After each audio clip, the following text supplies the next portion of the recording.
Hello guys, welcome back to my YouTube channel. तो आज का हमारा टॉपिक क्या है? Pleural effusion. तो प्लूरल इफ्यूजन क्या कंडीशन है, आज की इस वीडियो में हम बहुत ही आसान शब्दों में समझेंगे। तो चलिए शुरू करते हैं। तो जो प्लूरल इफ्यूजन कंडीशन है वो क्या हमारे रेस्पिरेटरी सिस्टम की कंडीशन है। तो ये क्या हमारा लंग्स है। एंड अब जैसा कि आप जानते हैं कि लंग्स को जो कवर करने वाली लेयर होती है उसको हम क्या बोलते हैं? प्लूरल लेयर बोलते हैं। एंड ये जो प्लूरल लेयर होती है इसको भी हम क्या करते हैं? दो भागों में बांटते हैं। कौन कौन सा? एक पैराइटल लेयर एंड एक विसरल लेयर। जो पैराइटल लेयर होती है ये क्या करती है? हमारे लंग्स को आउटर कवर करती है, यानी कि ये डायरेक्टली अटैच होती है किससे? हमारी चेस्ट वॉल से। एंड जो विसरल लेयर है ये क्या करती है? हमारी इनर मेम्ब्रेन को क्या करती है? जो लंग्स है उसको कवर करती है, डायरेक्टली अटैच होती है किससे? हमारे लंग्स से अटैच होती है। तो इन दोनों लेयर के बीच में क्या होता है? एक स्पेस पाया जाता है, उसको हम क्या बोलते हैं? प्लूरल स्पेस बोलते हैं, या फिर इसको हम क्या बोलते हैं? प्लूरल कैविटी बोलते हैं। ठीक है। एंड इसी प्लूरल स्पेस में क्या होता है? एक प्लूरल फ्लूइड पाया जाता है, प्लूरल फ्लूइड पाया जाता है। ये प्लूरल जो फ्लूइड होता है वो क्या करता है? ये जो फ्लूइड होता है जब हम एक्सेल एंड इनहेल करते हैं तब हमारा लंग्स क्या होता है? अप एंड डाउन करता है। ठीक है। उस दौरान क्या होता है? कुछ फ्रैक्शन की कंडीशन होती है, तो उस फ्रैक्शन से प्रिवेंट करने के लिए ये फ्लूइड पाया जाता है। नॉर्मली इस फ्लूइड का अमाउंट कितना होता है? तो इसका जो अमाउंट होता है एक लंग्स में अराउंड 10 to 15 ml होता है, यानी कि दोनों को मिला के कितना?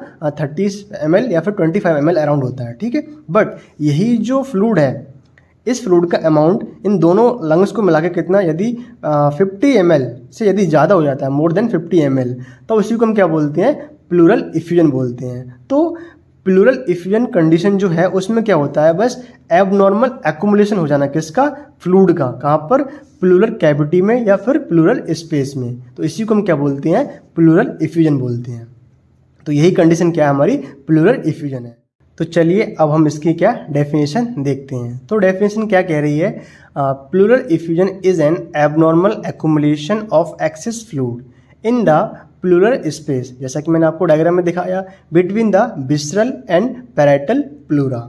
ठीक है। जैसा मैंने आपको डायग्राम दिखाया, ये जो पैराइटल एंड विसरल जो लेयर थी इनके बीच में जो स्पेस पाया जा रहा था, इसमें जो फ्लूइड था उसमें क्या? इसका एबनॉर्मल एक्युमुलेशन हो जाना, उसी को हम क्या बोल रहे थे? प्लूरल इफ्यूजन बोल रहे थे। आगे क्या? जो प्लूरा थी ये क्या थी? डबल लेयर थी, इसको हम दो लेयर में और बांट रहे थे, उसको हम क्या बोल रहे थे? Visceral layer and parietal layer. तो जो विसरल लेयर थी वो क्या थी? इनर मेम्ब्रेन थी, यानी उसको अंदर से कवर कर रही थी लंग्स को। एंड जो पैराइटल लेयर थी वो क्या? आउटर लेयर थी, जो डायरेक्टली किससे कनेक्ट थी? हमारी थोरेसिक बॉल से या फिर चेस्ट बॉल से कनेक्ट थी। नॉर्मली क्या था कि जो एक लंग्स था उसमें 10 to 15 ml फ्लूइड्स पाया जा रहा था, प्रेजेंट था किसमें? प्लूरल स्पेस में। और जो क्या कर रहा था? रिड्यूस कर रहा था किसको? फ्रैक्शन को। ठीक है। दोनों को मिला के कितना? अराउंड 30 ml या फिर 25 ml। यदि ये जो फ्लूइड का अमाउंट है दोनों को मिला के कितना? अराउंड 30 ml से या फिर 50 ml से यदि ज़्यादा हो जाता है तो उसको हम क्या बोलते थे? प्लूरल इफ्यूजन बोल रहे थे। ठीक है। तो ये कंडीशन थी क्या? Pleural effusion. आप चाहें तो इसका स्क्रीनशॉट ले सकते हैं। तो आगे हम देखेंगे क्या इसके टाइप्स। तो ये क्या होता है? दो टाइप्स का होता है, एक ट्रांजुडेट एंड एक एक्जुडेट्स। तो जो ट्रांजुडेट इफ्यूजन है ये कैसे अकर होता है? तो it caused by systematic disturbance rather than the direct inflammation of the pleura, यानी कि ये जो कंडीशन है वो क्या होती है? हमारे लंग्स की कंडीशन नहीं है, यानी कि ये जो कंडीशन डायरेक्टली क्या हमारे लंग्स को इफेक्ट नहीं कर रही है, बल्कि हमारी बॉडी के किसी दूसरे सिस्टम जैसे हार्ट हो गया, किडनी हो गया या फिर डाइजेस्टिव सिस्टम हो गया, उसमें जो सिस्टम कंडीशन हो रही है या फिर उसमें जो इन्फेक्शन हो रहा है उसकी वजह से जब ये कंडीशन होती है तो उसको हम क्या बोलते हैं? ट्रांजुडेट इफ्यूजन बोलते हैं। जैसे मैं आपको समझाता हूँ। जैसे इसका कॉज क्या दे रखा है? जैसे हार्ट फेलियर हो गया, ठीक है, लीवर सिरोसिस हो गया एंड नेफ्रोटिक सिंड्रोम हो गया।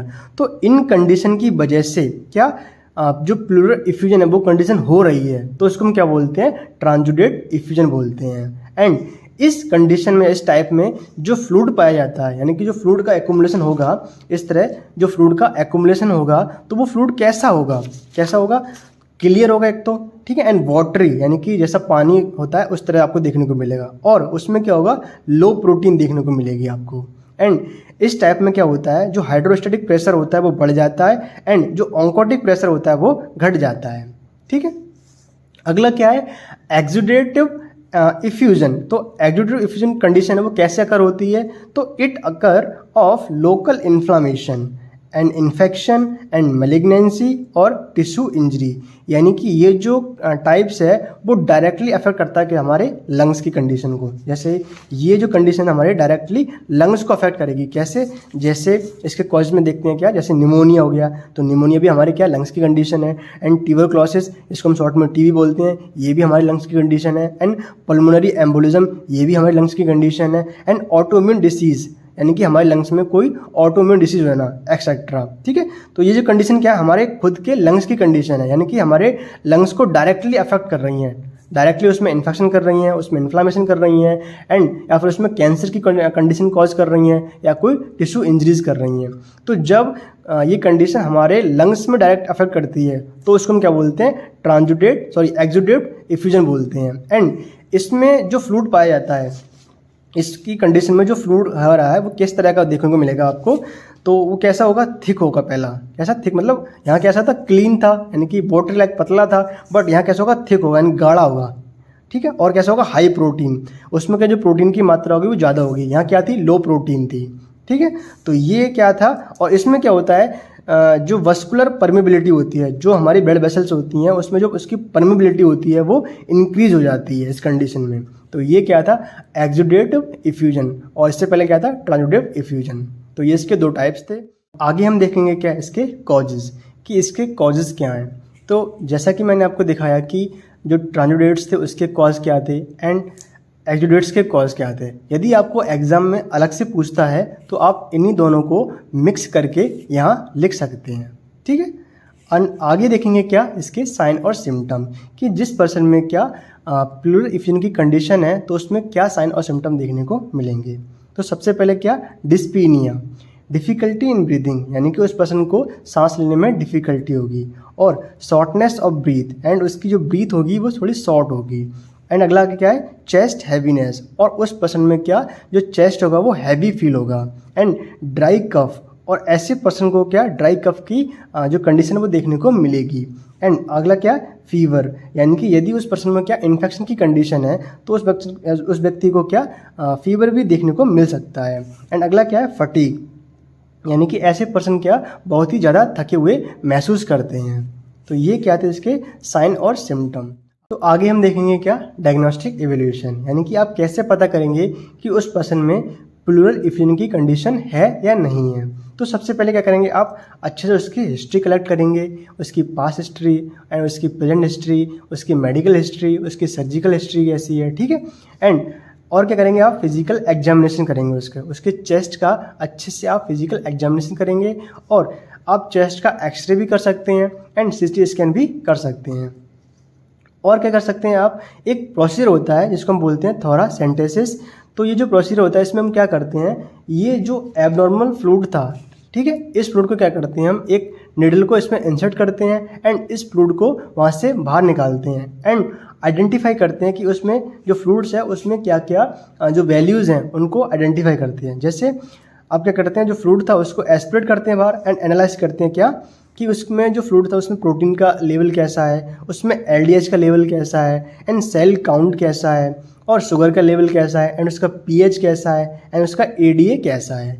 ये चीज़ें क्या करते हैं, आप आइडेंटिफाई करते हैं और बता सकते हैं कि उस व्यक्ति में क्या प्लूरल इफ्यूजन की कंडीशन है या नहीं है। एंड जो थोरासेंटेसिस प्रोसेस है ये आप कहाँ करते हैं, यानी कि चेस्ट पे किस रीजन पे करते हैं। तो जो 5th एंड 8th जो रिब्स होती है, हमारी पसलियाँ होती हैं, उसके बीच में क्या करते हैं हम, एक निडल होती है, एक उसको क्या करते हैं इंसर्ट करते हैं उस जगह पे, और जो फ्लूइड होता है उसको बाहर निकालते हैं, एस्पिरेट करते हैं बाहर, ठीक है। अगला क्या, प्लूरल बायोप्सी, यदि आपको लगता है कि उस पेशेंट में क्या कैंसर की कंडीशन है तब आप क्या कर सकते हैं, उस पेशेंट की प्लूरल बायोप्सी भी कर सकते हैं।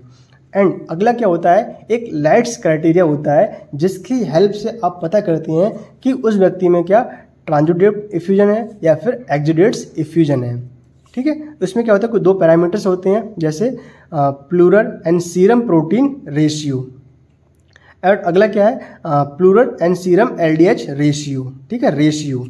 तो जब आप इन दोनों का रेशियो निकालेंगे। जैसे इसका रेशियो निकालते कैसे हैं आखिर हम, जैसे नॉर्मली क्या है, जो प्लूरल LDH है इसका अमाउंट कितना होता है 180 यूनिट पर लीटर, एंड जो सीरम LDH का लेवल है वो कितना होता है 250 यूनिट पर लीटर। ठीक है, यदि आप इन दोनों का रेशियो निकालेंगे इस तरह से, तो रेशियो यदि क्या 0.5 यदि इससे क्या कम आ रहा है, तब आप कह सकते हैं कि उस पर्सन में क्या ट्रांजिडेट क्या है इफ्यूजन है। यदि इसका अमाउंट कितना 0.5 से ज़्यादा आ रहा है, तब आप कह सकते हैं कि उस पर्सन में क्या एक्सुडेट इफ्यूजन है। ऐसे ही यदि प्लूरल एंड सीरम LDH का रेशियो क्या है, जैसे जो प्लूरल फ्लूइड प्रोटीन होती है उसका अमाउंट कितना होता है 3 ग्राम पर DL, and serum protein level कितना होता है 6 ग्राम पर DL।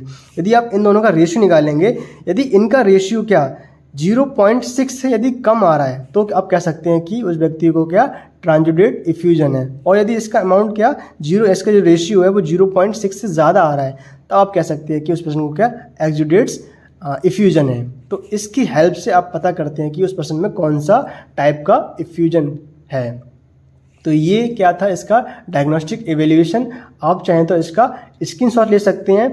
ठीक है, आगे हम चलेंगे क्या कि इसका मैनेजमेंट कैसे करेंगे आप, यानी कि किसी पर्सन को ये कंडीशन हो गई तो आप इसको कैसे ट्रीट करेंगे। तो सबसे पहले क्या करेंगे आप इसका मैनेजमेंट। तो मैनेजमेंट में आप क्या कर सकते हैं, सबसे पहले करेंगे आप ट्रीट द अंडरलाइन कॉज, यानी कि जिसकी वजह से जो कंडीशन हो रही है, यानी कि जो प्लूरल इफ्यूजन की कंडीशन हो रही है, आप उसको ट्रीट करेंगे। जैसे हार्ट फेलियर की वजह से कंडीशन हो रही थी, तो आप सबसे पहले क्या करेंगे हार्ट फेलियर को ट्रीट करेंगे। एंड लीवर सिरोसिस की वजह से हो रही थी, तो आप लीवर सिरोसिस को ट्रीट करेंगे। एंड टीबी की वजह से हो रही थी, तो आप टीबी को ट्रीट करेंगे। एंड यदि कोई इन्फेक्शन है तो आप इन्फेक्शन को ट्रीट करेंगे। और अगला क्या ड्रेनेज, यानी कि यदि एक्सेस अमाउंट में यदि फ्लूइड का एक्यूमुलेशन हो गया, तो आप क्या करेंगे इस फ्लूइड को, जो फ्लूइड एक्यूमुलेट हुआ है, इस फ्लूइड को क्या कर देंगे यहाँ से बाहर निकाल लेंगे। तो बाहर निकालने की क्या वही प्रोसीजर है, कौन सा थोरासेंटेसिस। ठीक है, यूजुअली क्या इसमें यूजिंग करते हैं निडल्स को रिमूव फ्लूइड्स, यानी कि जो फ्लूइड है उसको बाहर निकालने के लिए क्या करते हैं निडल का यूज करते हैं। और कहाँ करते हैं, एक जो 7th and 8th रिब के बीच में।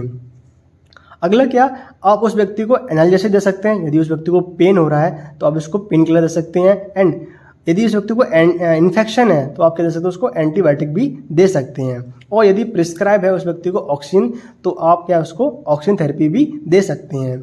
और यदि पेशेंट क्या, जिस पेशेंट में क्या कैंसर की कंडीशन है, तो उसमें क्या होता है एक प्रोसीजर होता है जिसको हम क्या बोलते हैं प्लूरोडेसिस। तो जो प्लूरोडेसिस कंडीशन में क्या होता है, इसमें जो लेयर होती हैं दोनों लेयर, एक विसरल और पैराइटल, इनको क्या करते हैं आपस में अडहेयर कर देते हैं, यानी चिपका देते हैं। तो इससे क्या होता है कि जो फ्लूइड था उसका अक्यूमुलेशन ही नहीं होता है। ठीक है, इस तरह इसको क्या करते हैं ट्रीट करते हैं। तो ये थे इसके कुछ ट्रीटमेंट, आप चाहें तो इसका स्क्रीनशॉट ले सकते हैं। आगे हम देखेंगे क्या नर्सिंग मैनेजमेंट, कि एज अ नर्स हमारा क्या रोल है उस पेशेंट की कंडीशन को ट्रीट करने में।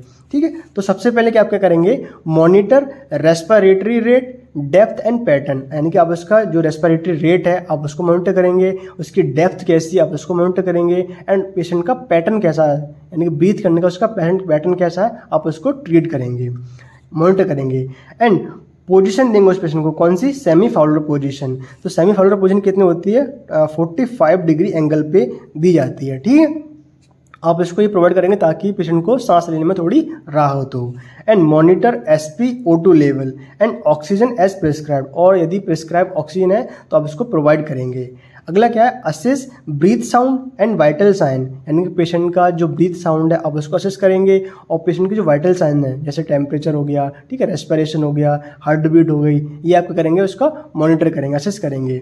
And assess for chest pain and dyspnoea, आप क्या करेंगे पेशेंट को असेस करेंगे कि उस व्यक्ति को चेस्ट पेन तो नहीं हो रहा है, डिस्पीनिया की कंडीशन तो नहीं है। ठीक है, and prepare patient for thoracentesis, और पेशेंट को प्रिपेयर करेंगे कि वह व्यक्ति क्या थोरासेंटेसिस प्रोसेस के लिए तैयार है, यानी कि उसकी जो क्लीनिंग वगैरह है, ठीक है, उस जगह पे क्या एंटीसेप्टिक सॉल्यूशन लगाना, एंड उसको समझाना, उसको प्रोसीजर को एक्सप्लेन करना अच्छे से। ठीक है, और after procedure monitor for complication, जैसे न्यूमोथोरैक्स हो गया, ब्लीडिंग की कंडीशन हो गई, एंड इन्फेक्शन हो गया। जब प्रोसीजर हो जाए तो आप क्या करेंगे, मॉनिटर करेंगे पेशेंट को ये कॉम्प्लिकेशन तो नहीं हो रही हैं। ठीक है, एंड लास्ट वन क्या है, provide rest and reduce anxiety, यानी कि पेशेंट जब इस तरह की कंडीशन में होता है या सर्जरी उसकी होती है तो पेशेंट क्या करता है, थोड़ा एंजाइटी को फील करता है। तो आप क्या करेंगे, उस पेशेंट को करेंगे रेस्ट करें वो, एंड उसकी जो एंजाइटी है उसको रिड्यूस करें।